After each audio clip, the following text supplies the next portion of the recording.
wala ako sa mayamban. Kaya wala ko sa kadugayon sa chef ko. Siyempre, nagtulan na i-raise na tanan. So actually yung pag-stay ko diri sa bungko, tama ito sadya. Kaya wala mong ginawbra ko di sa una, hampang lang gidaya.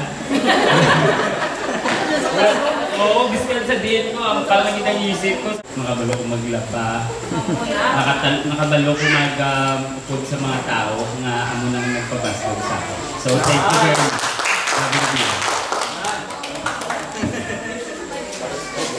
Okay. Thank you. Next. Sa Liwas City of Ito, kasi may chocolate pag nahipon ko ha. Actually, I came from the girls' dormitory. And during our time, ang girls' dormitory may self-cook ng category, may dirty kitchen kami. And since during that time, ang parents ko medyo hard up, so we cannot afford the cafeteria. So we have to stick with the self-cook. And I have a younger cousin, Caleb, and my younger brother, Dan. And they stay in the boys' dorm. So I have to do everything in the morning. So all they have to do is, nagko lang sila sa girls' dorm. And ako, I was born na mamuntaw lang ko sa aga, makaon, go to school. So when I came here, it was a very, very difficult change in my life. So, natungtungan ko to, kahibi ako pag-abot ko din. Kaya hindi ko naanad mo, nagkahibi ako kay, syempre, I have to wake up, I have to cook. Tapos, kinanglan, ang sumugit siya yung nga schedule is inchaktugit sa time, pagdapagting, simpleng, mabazzer si Ma'am Federico. And kinanglan, before kami mag-worship, nakaligot na ko, kaya hindi ako gusto magtungan sa dormitorians. Kasi sila yung, sa mga cafeterians, kaya madiritso na sa kaf makaon, ako maluto ako sundan mo. So what I did was, the first time, hadlok-hadlok ko sa amon YDP kay Sir Turing. Amo dito ngayon, hindi na kuya mapuli, kuya bisan mag-inano. Pag singgit ni Sir, tuga kuluro ko, kasi kung kagaan mapuli. Kaya, ipisip ko sa balay na mo. Amo dito di hadlok ka, kasi kung mapantay ako dito. But actually, I was supposed to study here since I was in first year. Galing kayo daw, hindi pa malutas. So, wala until na third year ako dire. And I regretted that. Because I wish I really had. Okay, I should have met older ones nga mga ahead sa amon. So, ang naabutan ko lang, ang sa pag-third year ko na. So, that was, I think, one of the greatest regrets in my life. That's why, ang bisa na ginano nga, ma-separate ako sa bata ko, I really decided to send my son here. Isa lang bata ko, yung sacrifice ko get being away from him. Siyempre, sa dormitory, sa una, pagpagting ni Simpleng, before mag-buzzer si Ma'am Federico, manaog na ko.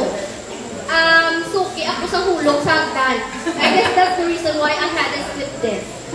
I had an operation about 7 years ago. Slip disc. Okay, ang hagdan danlog, and at your age, nagapanghinupang ka namin matulog. So, ang imo nga tulog is tunga-tunga putaw, tunga-tunga tulog. Kapila ko na nahulog sa hagdan. As in, kakalabing ko, ang rilo ko na, okay, may masigod, sunod to.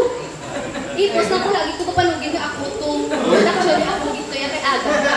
So, ginapaano kung tinig ako, ginapahugsan, and then maligo ako, pagkukuhubas ang tinigang ko, tama ng worship na, di nakaligo na kuya.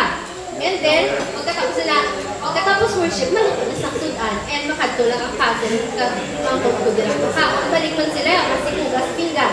Tapos, tulog to, the person kumiki-activitize ang utan.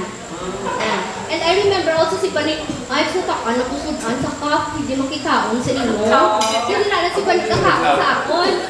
And tapos, kung Saturday, mali ako lang mabili, mapuli ang makod ko kasi ko, ay, ikaw naman kaon sa kap, hindi ko siya naman ka.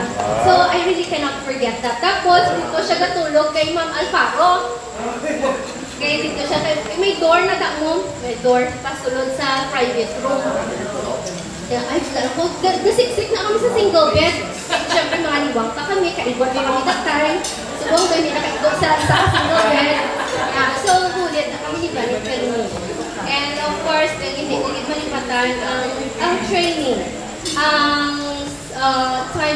punishment. And until now, nadala ko gina niya. Si Mang Federico, masiling lang na, Ivy, ikaw na bahala ha.